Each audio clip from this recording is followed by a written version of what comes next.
தமிழ்நாட்டு பெண்களை பணத்துக்காக ஒரு காலத்தில் விற்றுருக்காங்க.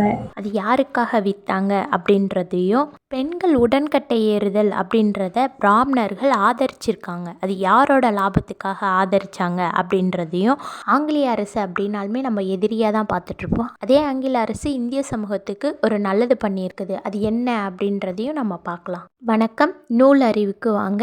இன்னைக்கு நாம் பார்க்கக்கூடிய புத்தகம் அனந்தவல்லி.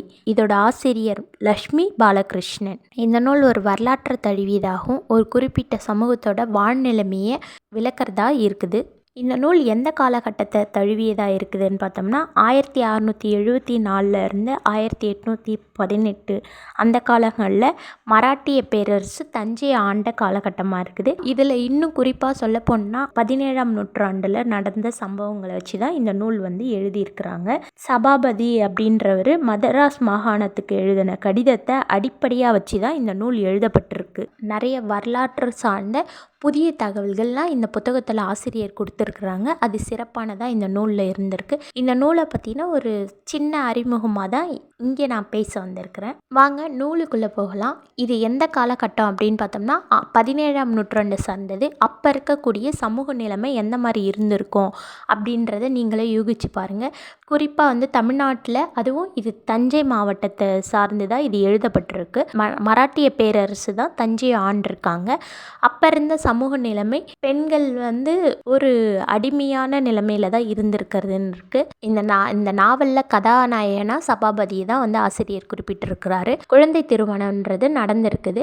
இதில் 5 வயசுல சபாபதி பெண் குழந்தையை திருமணம் செஞ்சிருக்கிறாரு. 2 பேருக்குமே குழந்தை திருமணம் நடந்திருக்குது. தன்னோட 5 வயசு மனைவியை அந்த பெண்ணோட வீட்லேயே விட்டுட்டு போறாரு. அந்த பெண்ணுக்கு குறிப்பிட்ட காலம் வந்ததுக்கு அப்புறம் 12 வயசு ஆனதுக்கப்புறம் தன்னோட மனைவியை கூட்டிட்டு வாழலாம் அப்படின்னு சொல்லிட்டு மனைவியோட வீட்டுக்கு போறாரு. அங்க போய் பார்த்தா தெரியுது, தன்னோட ஊதாரி மாமனார் தன்னோட மகளை மராட்டிய பேரரசுக்கு வித்து அந்த காசுல சாப்பிட்டுருக்கிறதுன்றது தெரியுது. அந்த காலகட்டத்தில் பெண்களுக்கு ஒரு ஆண் ஒரு பெண்ணை தான் திருமணம் செஞ்சுக்கணுன்ற கட்டாயம் இல்லை, பல பேரை திருமணம் செஞ்சுக்கலான்றது அங்க இருந்த அங்கீகாரமாக இருந்துச்சு. அப்படி இருக்கிற சூழல்ல சபாபதி என்ன பண்றாருன்னா, தன்னோட மனைவியை தான் தான் எப்படியாவது மீட்டெடுக்கிறதுக்காக அவர் படுற கஷ்டங்கள் இது எல்லாத்தையும் தான் விவரிக்குது இந்த நாவல். இதில் குறிப்பாக இந்த நாவலில் இன்னும் ஒரு புதிய விஷயம் சொல்லியிருக்கிறார் ஆசிரியர். அப்போ இருந்த பெண்கள்லாம் திருமணம் செஞ்சுக்கணும் அப்படின்னா பெண் வீட்டார் பணமோ நகையோ கொடுத்தது இல்லை. இந்த மாப்பிள்ளை வீட்டார் தான் பெண்களுக்கு பணம், நகை, பொருட்கள் எல்லாம் கொடுத்து பெண்களை திருமணம் செஞ்சுக்கிறதுன்ற வழக்கம் அப்போ இருந்திருக்குது.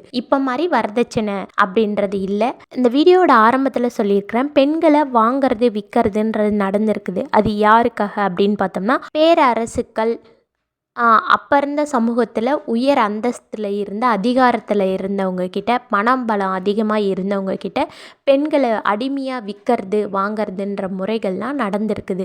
அதில் குறிப்பாக ஒரு சம்பவம்னா மராட்டிய பேரரசுகளும் இதில் ஈடுபட்டிருக்காங்க. அந்த நாவலில் இருந்து நாம் புரிஞ்சிக்க முடியுது. பெண்களை அடிமை சமூகமாக எங்கேயோ இருந்த இடங்களில் விற்பனை செஞ்சதுன்றது மாதிரி நம்ம தமிழ்நாட்டிலையும் பெண்களை அடிமையாக விற்பனை செஞ்சுருக்கிறாங்கன்றத இந்த நாவல் நமக்கு விளக்குது. அதே மாதிரி இன்னும் ஒரு புதிய தகவல் என்ன அப்படின்னு பார்த்தோம்னா உடன்கட்டை ஏறுதல். உடன்கட்டை ஏறுதல்ன்றத பெண்களே மனம் உடன்கட்டை ஏறுதலை ஏற்க வச்சிருக்குது அந்த சமூகம். அதில் குறிப்பாக என்னன்னா பிராமணர்கள் அந்த உடன்கட்டை ஏறுதலை ஆதரிச்சிருக்கிறாங்க. யாரோட நலனுக்கு அப்படின்னு பார்த்தோம்னா எப்பவுமே அவங்களோட நலனுக்காக தான் சமூகத்தையே மாற்றம் பண்ணி அதுக்கான கருத்தாயுதங்களை உருவாக்கி வைக்கிறதுன்றது பிராமண சமூகம் செஞ்சிட்ருக்கு. இதுலேயும் அவங்க தான் ஆதாயம் அடைஞ்சிருக்கிறாங்க. யாரோட நலன்னா பிராமணர்கள் தான் ஆதாயம் அடைஞ்சிருக்காங்க. ஏன் அப்படின்னா உடன்கட்டை ஏறுதல்னால் சாதாரணமாக ஏறுறது அப்படின்றது நடக்கலை. உடன்கட்டை ஏறுதலுக்கு பெண்கள் போட்டிருக்க நகைகளோட மொத்தமாக அவங்க அணிஞ்சிருக்கிற எல்லா பொருட்களோடையுமே போய் உடன்கட்டை ஏறணும் அப்படின்ற வழக்கம் இருந்திருக்குது. அப்படி இருக்கும் பொழுது மறுநாள் காலையில் உடன்கட்டை ஏறினவங்களுக்கு ஈம சடங்கு செய்யறதுக்காக பிராமணர்கள் வருவாங்க. அப்போ அந்த உடன்கட்டை ஏறின சாம்பலில் இருக்கக்கூடிய நகைகள், அணிகலன்கள் எல்லாத்தையுமே அந்த பிராமணர்கள், ஈம சடங்கு செய்யக்கூடிய பிராமணர்களுக்கு தான் போய் சேரும். அதனால் அவங்க இது சரிதான் ஆதரித்து அதுக்கான கருத்துரைகளை பரப்புரை செஞ்சுருக்கிறாங்க. குறிப்பாக பெண்களே உடன்கட்டை ஏறுறதுக்கு காரணம் என்னவா வச்சிருக்குன்னா சமூகமே அவங்களோட சிந்தனையை மாற்றிருக்குது. பெண்களே தானாக மனம் வந்து உடன்கட்டை ஏறுதல் தான் சரியானதுன்னு சொல்லி மாற்றிருக்குது அந்த சமூகம். ஏன் அப்படின்னா, கணவன் இறந்துட்டா மனைவி உடன்கட்டை ஏறினா அவங்க மோட்சத்துக்கு போவாங்க, அவங்களோட குழந்தைகள்லாம் வந்து நல்ல நிலைமையில இருப்பாங்க, மதிப்பு மரியாதை கிடைக்கும், அதே நேரத்தில் புருஷனுக்கு உண்மையாக இருக்கிறவங்க கட்டாயம் உடன்கட்டை ஏறுவாங்க அப்படின்ற எல்லா கருத்துக்களையும் ஆழமாக அந்த கருத்துக்களை இறக்கி வச்சிருக்கிறாங்க. கணவன் இறந்ததுக்கு அப்புறம் அமங்கலின்ற பேரோட ஊருக்கு பயந்து வாழ்நாள் முழுக்க மூலையிலே உட்கார்ந்துக்கிட்டு இந்த சமூகத்தோட பேச்சுக்கு ஆளாகிட்டு இருக்கிறத விட இந்த மாதிரி உடன்கட்டை ஏறி ஒரு நல்ல பேர் எடுத்துக்கிறதே மேல் அப்படின்னு சொல்லி தான் பெண்கள் வந்து பல பேர் இதுக்காக முயற்சி பண்ணியிருக்காங்க.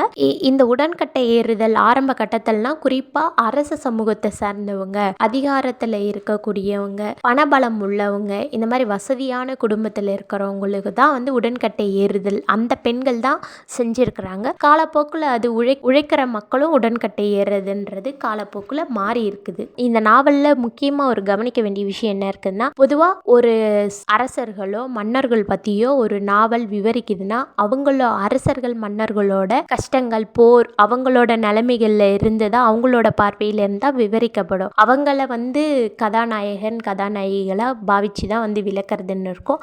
ஆனால் அதை தாண்டி வேறோட கண்ணோட்டத்தில் ஆசிரியர் இதை விளக்கியிருக்கிறாரு. அந்த அரசர்களோட அரண்மனைகளில் மாளிகைகளில் பணிபுரியக்கூடிய பெண்களோட நிலைமைகள், அங்கே பெண்கள் படக்கூடிய பாலியல் வன்கொடுமை, அந்த கண்ணோட்டத்தில் அங்கே இருக்கக்கூடிய பணிப்பெண்கள் படக்கூடிய கஷ்டங்கள், இந்த கஷ்டங்களை விவரித்து ஒரு புதிய கண்ணோட்டத்தில் இந்த நாவலை வச்சிருக்கிறாரு. நிறைய புதிய விஷயங்கள்னா இந்த நாவலில் கொண்டு வந்திருக்கிறாங்க. அது மட்டும் இல்லாமல் ஆங்கிலேய அரசு தான் நம்ம வந்து எப்பவுமே வந்து எதிரியாக நினச்சிட்டு இருப்போம். ஆனால் இதே எதிரியான ஆங்கில அரசும் சில நன்மைகள்லாம் வந்து இங்கே இருக்கக்கூடிய நம்ம சமூகத்துக்கு செஞ்சிருக்கிறாங்க. அதில் குறிப்பாக என்ன அப்படின்னு பார்த்தோம்னா, உடன்கட்டை ஏறுதல், பெண்கள் வந்து மனம் வந்து தானாக உடன்கட்டை ஏறணும்னு இந்த சமூகம் உருவாக்கி வச்ச அந்த கட்டமைப்பை உடைச்சிருக்கிறது ஆங்கிலேய அரசு தான். அதுக்கான பல தடைகளையும் சட்டங்களையும் கொண்டு வந்து இன்னைக்கு உடன்கட்டை ஏறுதல் வந்து தவறானது அப்படின்றத நிலைநிறுத்தி இருக்கிறதே இந்த ஆங்கிலேய அரசு செஞ்ச நன்மைகளில் இதுவும் ஒன்று அப்படின்றத இந்த நாவலில் நம்ம புரிஞ்சுக்க முடியுது. இந்த நாவல் பல புதிய கோணத்திலையும் புதிய தகவல்களையும் கொடுத்துருக்குது. நீங்களும் இந்த நாவலை படித்து பார்த்துட்டு உங்களோட கருத்துக்களையும் பதிவு செஞ்சிங்கன்னா சிறப்பாக இருக்கும். நன்றி, வணக்கம்.